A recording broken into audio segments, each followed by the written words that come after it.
नमस्कार दोस्तों, एक नई लर्निंग के साथ हाजिर हूं और आज की स्टॉक स्पेसिफिक लर्निंग में एक ऐसी कंपनी को लेकर के चर्चा करेंगे जो मार्केट में काफी ट्रेंड करती दिखी थी। भले ही मार्केट में अप साइड हो डाउन साइड हो, लेकिन कुछ बातें को लेकर के समझने की कोशिश करेंगे।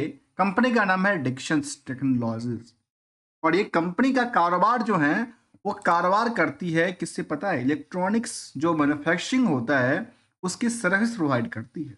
और स्पेस इंडिया की बात किया, जो अलग अलग ब्रांड की जो मैन्युफैक्चरिंग से जो काम होता है उसमें सर्विस को लेकर के उनका कारोबार है। और सेलिब्रेटिंग एक्सलेंट की बातें कहती है। इनकी वेबसाइट्स की डेटाबेस के मुताबिक कहती है cable Dixon technology India Limited has been the leading the electronic manufacturing service space in India. और इसकी कारोबार की बात कहती है। और इनकी ये जो बात है जिसमें कि कहते हैं लाइटिंग सोल्यूशन से लेकर के चाहे मोबाइल फोन हो, रेफ्रिजरेटर हो, सिक्योरिटी सर्विलेंस सिस्टम्स हो, रिवर्स लॉजिस्टिक की बात किया जाए, मेडिकल जो कि इक्विपमेंट इलेक्ट्रॉनिक्स बनने वाली प्रोडक्टिविटी या सेट टॉप बॉक्स की बात किया जाए, इसके अलावा इनके पास कंज्यूमर इलेक्ट्रॉनिक्स की बात किया जाए, होम अप्लायंसेस को लेकर देखा जाए, इन सभी प्रोडक्ट को लेकर के ये क्या करती है? मैन्युफैक्चरिंग सर्विस प्रोवाइड करती है। आज की लर्निंग हम जरा समझने की कोशिश करेंगे, जो कि गोल्डन पिकॉक की बात कहती है, ग्रेट प्लेस टू वर्क की बात कहती है। तो जरा क्या हुआ इस मार्केट को, जहां पे क्या एक बार ही गिरा है मार्केट? नहीं जी दोस्तों जी, इससे पहले भी मार्केट गिरावट दर्ज किया था। कई बार हम लोग देखते हैं कि मार्केट में पैनिक होता है और पैनिक में कुछ लोग पैसे बनाते हैं, कुछ लोग पैसे के पॉकेट से निकल जाता है। अल्टीमेटली वैल्यूशन में क्या होती है? गिरावट होती है। ऑलमोस्ट यदि आप पूछ रहे पुराने सारे ट्रैक रिकॉर्ड के मेंटेन के विकास पे देखा जाए, तो भले ही हमने देखा कि मार्केट का जो स्ट्रेंथ था वो इस हिसाब से चलती जा रही थी। यहाँ पे आकर के मार्केट ने क्या दर्ज किया? Near about the same price कह सकते हैं, नियर अबाउट द इस रेंज की बात कह सकते हैं। चलिए जरा हम थोड़ा सा छोटा पीरियड के हम चार्ट को लेते हैं तो कुछ और भी आंकड़ा सामने दिखे। यहाँ पे एक लंबी गिरावट रही और देखिए गिरावट यहां से भी हुआ था, ऐसा नहीं कि यहाँ गिरावट केवल यहीं पे एक लंबी गिरावट हुई, गिरावट यहां भी हुआ था। तो इसकी परसेंटेज को जरा देखिए। इसकी यदि परसेंटेज देखते हैं तो 17 दिसंबर के आसपास की बात हम कर रहे हैं, जहां से मार्केट गिर के 3 दिन के अंदर, मतलब 17 दिसंबर से लेकर के और 23 तारीख तक की बात, एक सप्ताह की ट्रेडिंग की बात करूं किया जाए, तो आप देखेंगे तो नियरली इसके स्टॉक प्राइस में कितने के आसपास 19,000 से स्टॉक टूट के कितने पे आ जाती है? करीब 18,000, मतलब 1,000 रुपए का सीधा सीधा नुकसान बुक करती है। उसको परसेंटेज में कन्वर्ट करके देखिए, यहाँ पे 18,400 के स्टॉक प्राइस टूट करके कितने पे आती है? करीब करीब 17,000 पे आती है। मतलब 1,000 रुपए का यहाँ भी गैपिंग था और 1,000 रुपए का यहाँ भी गैपिंग था। आप परसेंटेज को आप आंकड़ा करके देख लीजिए, नियर अबाउट दोनों सेम डायरेक्शन में रहा है। जबकि उसके बाद मार्केट ने क्या किया? मार्केट ने सस्टेन करने की कोशिश किया और ये सस्टेनिटी दर्ज करती दिखी काफी दिनों तक। लेकिन आज मार्केट में हमने देखा कि हम लोगों ने कि मार्केट में एक बड़ी लंबी गिरावट रही। जबकि इनका जो पीयर्स कंपनी है उसका भी आंकड़ा हम देखेंगे तो वो आंकड़ा के मुताबिक की भी यदि बात किया जाए तो बीएसई जो इंडेक्सेशन पार्ट है उसको हम लेके चलते हैं। और बीएसई के जो इंडेक्सेशन पार्ट है, जो उसमें कहते हैं कि बीएसई कंज्यूमर डिस्क्रिप्शनरी आइटम्स की बात किया जाए, फिर बीएसई कंज्यूमर ड्यूरेबल्स इंडेक्सेशन की बात किया जाए, इन सभी के चाहे वो सेंसेक्स की पार्ट हो, बाकी सभी के सभी जगह पे ऐसा नहीं कि केवल यही कंपनियां पिछले 1 महीने से गिरावट दर्ज करती है। इसके साथ साथ बीएससी कंज्यूमर ड्यूरेबल वाली इंडेक्सेशन को देखें और इनको देखें, दोनों में एक लंबी गिरावट रही, लेकिन इसकी गिरावट थोड़ी सी ज्यादा गहराती नजर आई क्योंकि ये ओवरऑल बाकी कंपनियों को भी इंक्लूड करके रखा गया था। समझने की कोशिश करते हैं। चलिए इंजीनियर्स कन्वेंस को लेकर के कंपनी कहती है, इनके पास प्रोडक्टिविटीज को लेकर के इसकी जो इनके एनिमेशन और पिक्चर्स की बात कहती है उनको हम छोड़ते हैं। और जहां पे ये कंपनी कहती है कि इनके पास डिवीजन की यदि बात किया जाए तो उनके पास क्या क्या चीजें की डिवीजन, कंज्यूमर इलेक्ट्रॉनिक्स से लेकर के जब मोबाइल फोन हो, चाहे वो आईटी हैंड हार्डवेयर की बात, रेफ्रिजरेटर की बात, ये सभी के सभी प्रोडक्टिविटीज में कंपनी का कारोबार रहा है। यहाँ पे हम लोगों ने देखा कि मार्केट में इनका जो बुक वैल्यू है 372 है, इंटरेंसिक वैल्यू करीब 3200 के आस 3500 के आसपास है। प्रेजेंटली मार्केट में सोचिए रेस इतनी ज्यादा है, रेस इतनी ज्यादा है जो इस कंपनी के पास जो बाकी कंपनियां हैं उसके मुकाबले करने पे तो अर्निंग पर शेयर 120 रुपए निकलती है। तो मान लेते हैं जो इस तरह की जो प्रोडक्टिविटी करती है उसके बाकी कंपनियों में जो रेस लगी थी वो था 41 लोगों का, और इनके स्टॉक को खरीदने बेचने होल्ड करने को लेकर के जो रेस लगी थी वो रेस था 181 टाइम्स का। कहां से? अर्निंग पर शेयर पे। तो ये कह सकते हैं कि आज के टाइम में जो खरीदार थे अर्निंग पर शेयर पे 181 टाइम गुने ज्यादा थे। भाई मार्केट में ऑब्वियसली इसकी वैल्यूएशन में क्या दिख रही है? काफी ज्यादा हाई वेटेज की बात दिख रही है, जबकि कंपनी नियर अबाउट अपनी 19,000 के आसपास, बॉटम देखा है करीब कहाँ 5,700 के आसपास। कंपनी में जो प्रमोटर का कंट्रोल है वो केवल और केवल 32%, मुट्ठी भर से थोड़ा सा ज्यादा है, 6 करोड़ के नंबर ऑफ शेयर में, और 1,01,500 करोड़ के आसपास की मार्केट कैप कहती है। और सबसे बड़ी बात पता है क्या है? मैं तो मुझे लगता है कि मैं पहली या दूसरी बार इसको स्टडी कर रहा हूँ इस कंपनी को लेकर के। यहाँ पे इन पॉइंट को देखिए, देखिए आप कोई बिजनेस को समझने की कोशिश कीजिए।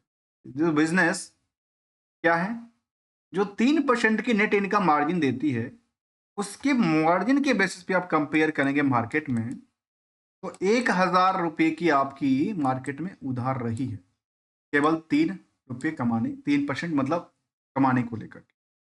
तो इस एग्जाम्पल के तौर पे 100 रुपए के बदले मार्केट में आपके 1,000 रुपये से ज्यादा फंड पड़े हैं, इसमें केवल 3% की नेट इनकम मार्जिन, जबकि आउटस्टैंडिंग पार्ट 28% दर्ज करती है।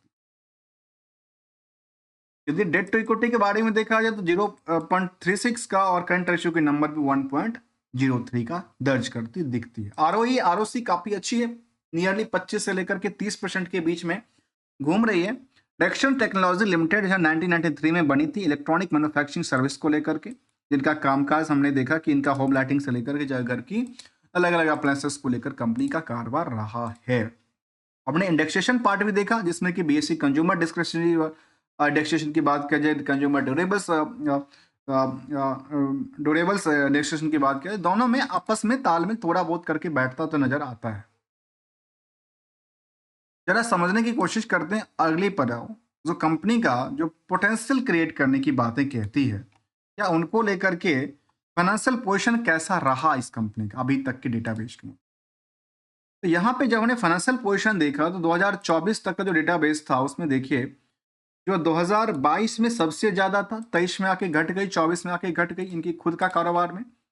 ओवरऑल कंसोलिडेटेड कारोबार में देखा गया, कंपनी का जो टर्नओवर था लगातार बढ़ती गई, 1,77,000 मिलियन का टोटल टर्नओवर की बात टर्नओवर की बात कहती है। मार्केट कैप भी करीब करीब 1,00,000 समथिंग करोड़ के आसपास की बातें कहती है। ट्रेंडिंग कहता है जो क्वार्टर ऑन क्वार्टर डेटाबेस में सितंबर में तो काफी अच्छी तगड़ी परफॉर्मेंस लेके आई थी। परफॉर्मेंस के बेसिस पे देखा कि 250% से ज्यादा की वृद्धि दर्ज किया नेट इनकम सोर्स में, जहां पे सेल्स में लगातार बढ़ोतरी दर्ज करती दिखी है, कंपनी में प्रॉफिटेबिलिटी की बढ़ोतरी दर्ज करती है। तो इसका ये डेटाबेस कहता है कि ट्रेंड क्या था, सेल्स अप ट्रेंड था, प्रॉफिट अप ट्रेंड था, स्टॉक प्राइस अप ट्रेंड था, और रिटर्न इनकम, मतलब चारों अभी भी एक ही दिशा में दौड़ रही है, भले ही मार्केट में 8% की गिरावट। स्टॉक की प्राइस के मुताबिक, इंडस्ट्रियल के पी के मुताबिक स्टॉक में ओवरवेटेज की बात करते हैं। पीयर्स के मुकाबले कंपेयर करेंगे तो डिडक्शंस के अलावा जो कंपेयर है जिसमें MIRC है, जब इलेक्ट्रॉनिक्स की बात किया जाए, ओसेल्स डिवाइस की बात किया जाए, प्राइजल फिनटेक्स की बात किया जाए, इन सभी कंपनियों में सोचिए यहाँ पे भीड़ बिल्कुल ही नहीं है, और यहाँ पे भीड़ कितना है, 181 लोगों, 181 टाइम्स का भीड़ कहता है। निवेशकों कंटेस्ट जाने से पहले यदि हम रिस्क फैक्टर को देखें, क्योंकि कंपनी में प्रॉफिट के बेसिस पे रिस्क फैक्टर काफी ज्यादा रहा, और वो कितने टाइम फ्रेम के लिए कहती है, करीब 45 दिन के लिए कहती है। और चालाकी की बात यह है जो वो अपने वेंडरों को देती है डबल डे में पेमेंट। बैलेंस शीट के मुकाबले कंपनी में कर्ज जो था वो नहीं था, लेकिन कर्ज कंपनी ने बढ़ाई है। कर्ज बढ़ा के कंपनी ने किया क्या, ये सारे के सारे जो फंड कंपनी ने लिया है वो फंड ले करके कंपनी क्या कर रही है, प्रोडक्शंस कर रही है, ऐसा ही डेटाबेस कहती है ना। प्रोडक्शन में वर्किंग प्रोग्रेस वो कम ही दर्ज करती है। इन्वेस्टमेंट 2400 करोड़ के आसपास। बाकी इन्वेंट्रीज की बात करें और तो यहाँ पे सबसे ज़्यादा दर्ज करती है इन्वेंट्री जिनके पास पड़ा है, और उससे भी ज़्यादा इनके पास मार्केट में उधार पड़ी है। मतलब ऐसा लगता है जो कंपनी का जो कारोबार है ना, वो लगता है कि कंपनी के पास कोई ऑर्डर आया उस डिजाइनिंग के बेसिस पे, कंपनी ने उसको कामकाज किया, बनाया और बाद में बेचा, और हाथ में भी तक कुछ मिला नहीं। शायद एडवांस कुछ मिला होगा तो मिला हो सकता, कुछ एडवांस के तौर पे मिला होगा तो मिला होगा, अदरवाइज लगता है कि यहाँ से ये निकल गई। इसको लेकर के जब हमने देखा निवेशकों का इंटरेस्ट, तो कंपनी में करीब करीब 3 लाख से ज्यादा निवेशक हैं। वहाँ पे एफआई हो, डीआई हो, सबकी अच्छी खासी रोल रही है। पब्लिक के पास भी अगर 21% की होल्डिंग है, जिसमें से कमलाज वेस्ट चाइनीज जिनके पास 6% होल्डिंग, कुछ अतुल विहारी, अब ये जो है उस इनके प्रमोटर्स ग्रुप से बिलोंग करते हैं, नियर अबाउट या उनसे लिंक करते हैं। इसके अलावा कंपनी के जो प्रमोटर्स में देखा गया, जो नियर जो टाइटल कहती है वो आसपास कहती है कि शायद प्रमोटर ग्रुप से ही जो पब्लिक के अंदर होल्डिंग है वो भी नियर अबाउट वही बिलोंग करती है। एलआईसी की करीब 1% की होल्डिंग है। एलआईसी की कोई जो होल्डिंग है वो थोड़ा बेच के चला है। और रिसेंटली कुछ बल्क डील भी देखने को मिला था अक्टूबर के दौरान में, बल्क डील के वाला जुलाई में देखा गया। और यहाँ पे जो एक्विजिशन को लेकर के जो कि देखा गया, वो बहुत पुराना डेटाबेस की बात कहती है। एनालिसिस में आज भी कंपनी में रिटर्न की एक्सपेक्टेशन काफ़ी ज़्यादा दर्ज करती है, जबकि रिस्क फैक्टर केवल एक दर्ज करती है कि भाई कंपनी का जो शेयर है वो काफ़ी हाई वेटेज हो चुका है, ऐसा यहाँ कहता है। मैं नहीं कह रहा हूँ, इसकी डेटाबेस कह रही है। इसके अलावा यदि कुछ और पहलू की तरफ देखें तो अभी रिसेंटली की हम एक बात कर रहे हैं, तो हमने अभी जब न्यूज आर्टिकल के लेकर के स्टडी कर रहा था, तो यहाँ पे देखा गया कि इनको टारगेट फिक्स किया गया है, इसकी टेक्निकल टारगेट दिया गया है, बाकी सब चीज़ को लेकर के देखा गया है। 52 वीक हाई लो, और जो कि आज की लो हाई को लेकर देखा गया। तो ये कह सकते हैं कि कंपनी में जो है वो जो टेक्निकल की बात किया जाता है, एनालिसिस की बात किया, वो कहती है कि यहाँ पे अकॉर्डिंग टू जो बाकी जो कुछ बड़े जो कह सकते हैं, जो कहते हैं, जो जैसे भी रजिस्टर्ड मार्केट एनालिस्ट जो जो भी अलग अलग नाम शामिल करती है, उनके मुकाबले कहते हैं जो कंपनी में चार्ट परफॉर्मेंस अच्छा रहा है, गुड रहेगा, और कंपनी टेम्प्ररी कनेक्शन की वजह से मार्केट में शॉर्टफॉल आई थी शॉर्ट टर्म के लिए, और इसमें अच्छी खासी रैली क्रिएट कर पाएगी। और टारगेट भी इन्होंने फिक्स करके रखा है, बताया है उन्होंने, टारगेट भी बताया कि इनका टारगेट आगे आने वाले समय 15 से 20 दिन में, मतलब इस मतलब जनवरी के मंथ में शायद बेटर क्रिएट कर सकती है। कहते हैं जो इनके पास अदर जो अलग अलग सीनियर मैनेजर टेक्निकल रिसर्च को लेकर के अलग अलग जो कंपनियां हैं यहाँ पे, चाहे वो नंद राठी हो, स्टॉक ब्रोकर्स हों, डायरेक्शंस को लेकर के अलग अलग बात रखी है, और वो कहता है कि ये स्टॉक यहाँ से शायद बहुत बड़ी रैली क्रिएट कर पाएगी। हो सकता है रैली क्रिएट कर भी पाए, क्योंकि कुछ लोगों को बेचना भी ये तो है, कुछ लोगों को बेचना भी तो है, कुछ लोगों को खरीदना भी है, तो ये आपस में चलती रहती है। और इसको लेकर के यदि हम देखा तो यहाँ पे कोई लेटेस्ट अपडेट यहाँ पे देखने को नज़र नहीं आई। और दोस्तों, किसी भी तरह की हमारे साइड से कोई एडवाइजरी या रिकमेंडेशन की बात बिल्कुल शामिल नहीं होता कि आप किसी स्टॉक को खरीदो, रखो या बेचो। जैसे ये your money, your decisions, your choice.